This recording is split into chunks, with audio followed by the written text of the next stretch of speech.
The compass shouldn't have been trembling. I tapped the glass casing twice, careful not to crack the old brass, but the needle kept shaking like something was trying to rip it free from its pivot. I was standing in Sector 7, a reflorescement zone where every square meter had been mapped, scanned, and cataloged 3 times over. My corporate tracker showed clean readings, no magnetic anomalies, no geological disturbances. Nothing that would explain why my grandfather's compass was pointing directly through the Kelsang Mountains, a solid granite range that hadn't shifted in 10,000 years. I'd been marking biodiversity plots all morning, the usual work. Tag the returning species, log the soil samples, upload the data to TerraGen servers. The kind of work that kept the last green zones funded and kept rangers like me employed. But now the compass was insisting that something existed in a direction that couldn't exist. I held it level, turned a full circle. The needle snapped back to the same impossible bearing every time. Through rock, through dead zones, through coordinates that my wrist display marked as geologically solid and off-limits for the past 80 years. I should have ignored it. Should have packed up, finished the sector sweep, gone back to the station, and pretended the old instrument was finally dying after a century of use. But my grandfather had given me this compass the week before the collapse, when I was 7 years old. He'd closed my fingers around it and said, "You'll know when to use it." I'd thought he meant for navigation, for finding my way in the wilderness. Now I wasn't sure he'd meant that at all. The needle pulsed. Once. Twice. A faint vibration I could feel in my palm.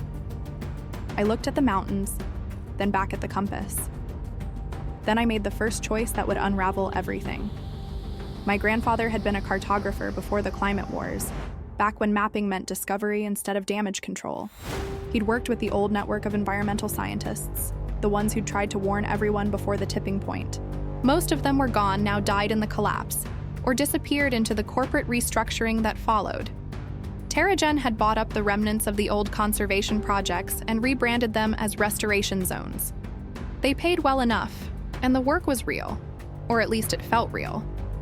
We were bringing back native grasses, reintroducing pollinators, coaxing the soil back to life 1 meter at a time. But the compass didn't care about any of that. It cared about something else.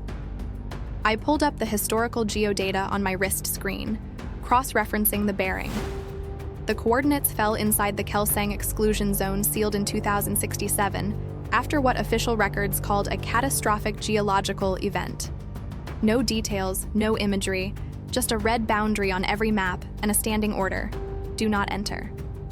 I dug deeper, accessing the old databases my grandfather had taught me to find, the ones TerraGen hadn't scrubbed completely.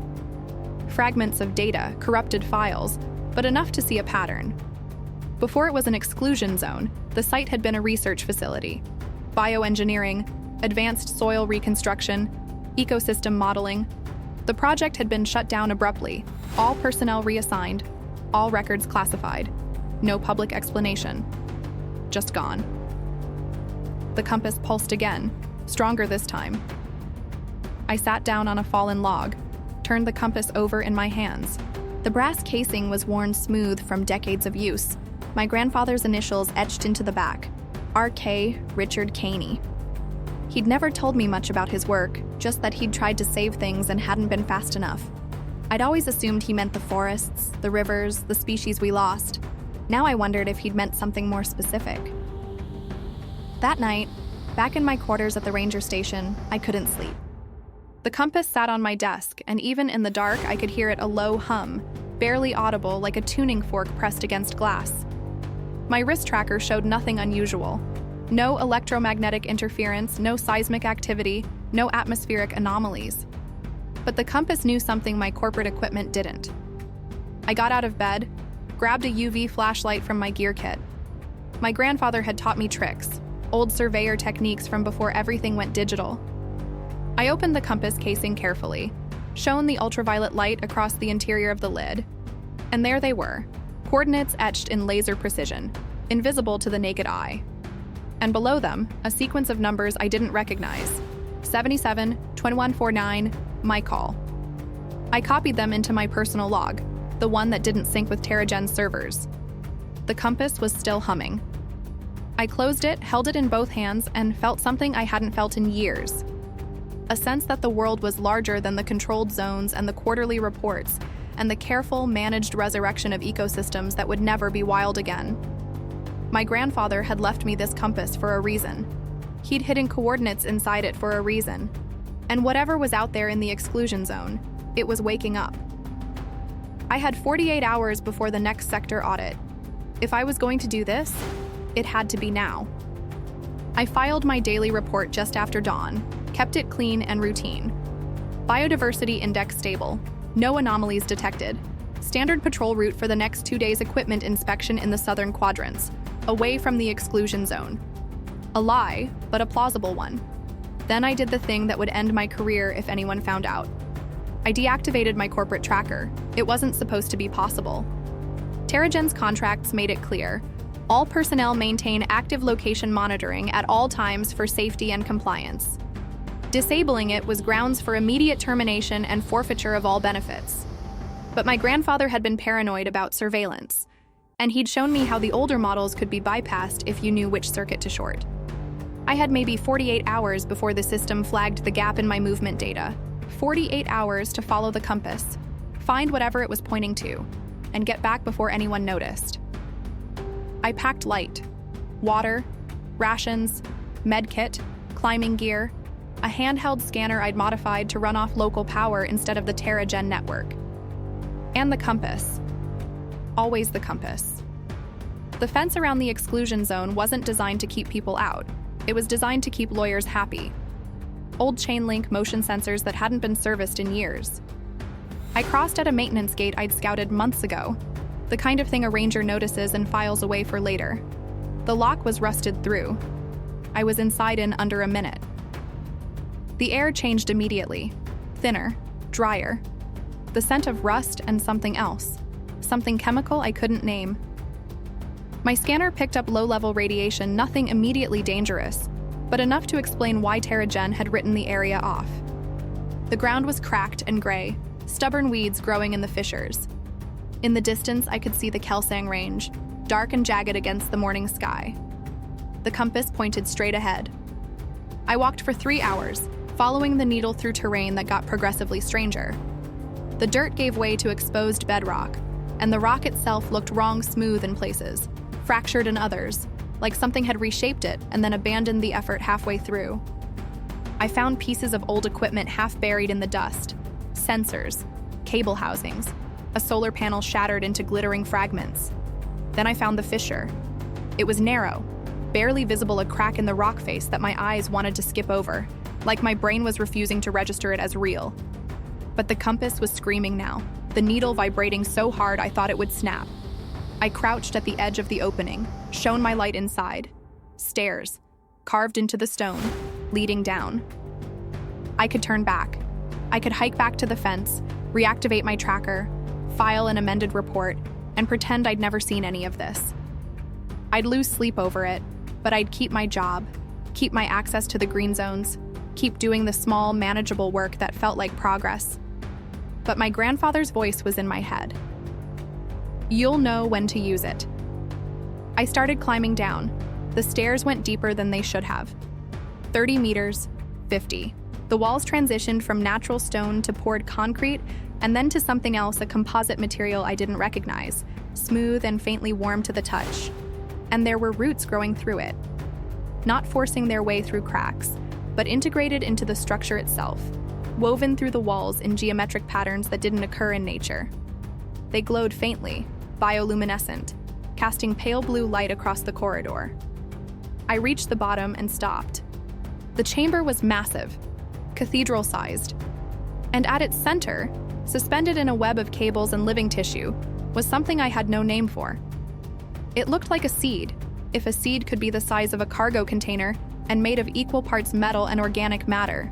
Filaments of mycelium spread from its surface, threading through fiber optic cables and disappearing into the walls. The whole structure pulsed with slow, rhythmic light breathing, or something like breathing.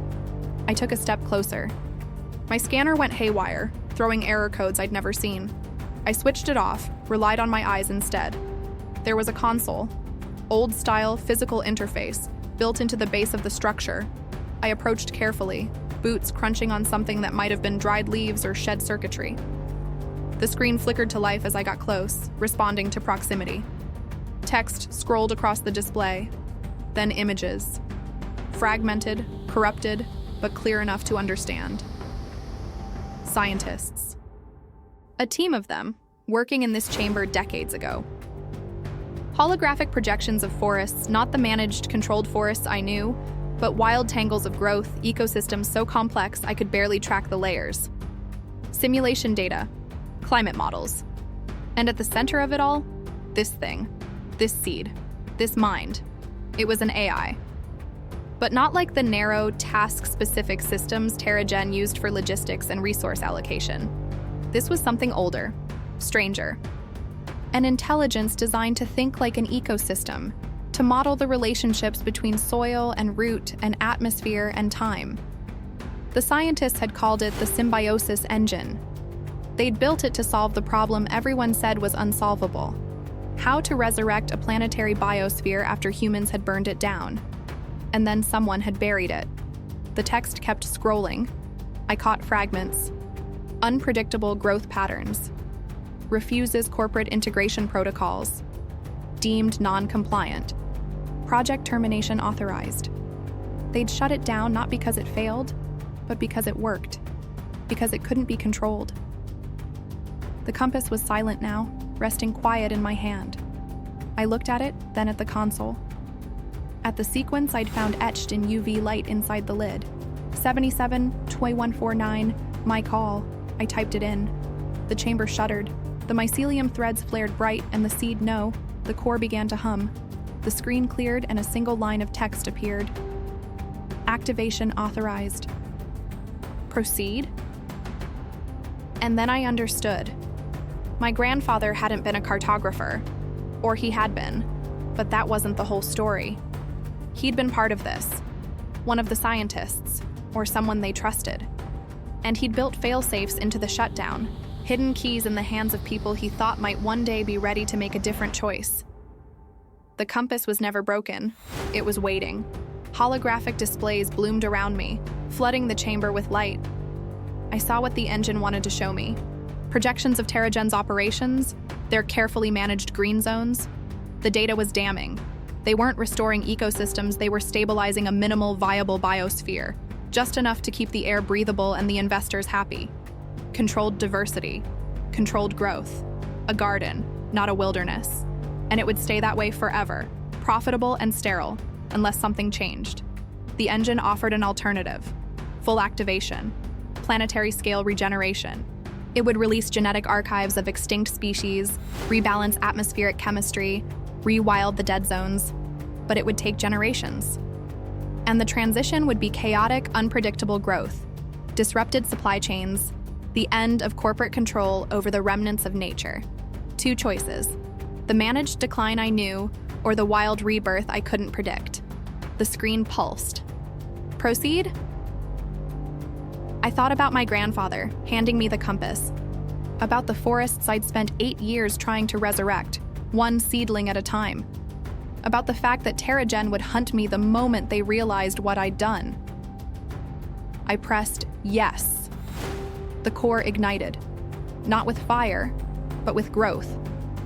The mycelium surged through the cables, spreading faster than I could track, racing up through the stone and into the root systems above. I felt the chamber shake, felt something vast and ancient and patient finally waking up after decades of forced sleep. I ran for the stairs. Behind me, the engine was singing a sound like wind through leaves, like water over stone, like a million living things remembering what they were supposed to be. I climbed fast, the walls trembling, roots bursting through concrete and wrapping around the railings. By the time I reached the surface, dawn was breaking, and I could see it, a network of pale threads spreading across the dead ground, reaching toward the mountains, toward the forests, toward everything. I pulled out the compass. The needle was spinning freely now, not pointing in one direction, but sweeping across the full circle. Multiple signals, multiple sites. There were others, more buried cores, more hidden keys, a whole network my grandfather and his colleagues had left behind. I looked at the horizon. Somewhere out there, TerraGen's monitoring systems were starting to register anomalies. They'd send teams. They'd try to stop it. But the engine was already moving, already threading itself into root systems and soil networks that spanned continents. I opened the compass one more time, looked at the initials on the back. R.K. Richard Kane, the man who'd tried to save the world and hidden the tools to finish the job. "I get it now, Grandpa," I whispered. The mycelium was glowing at my feet, spreading in fractal patterns across the cracked earth. For the first time in my life, I felt like I was doing the real work of a ranger. Not managing, not controlling, protecting. I turned toward the next set of coordinates and started walking.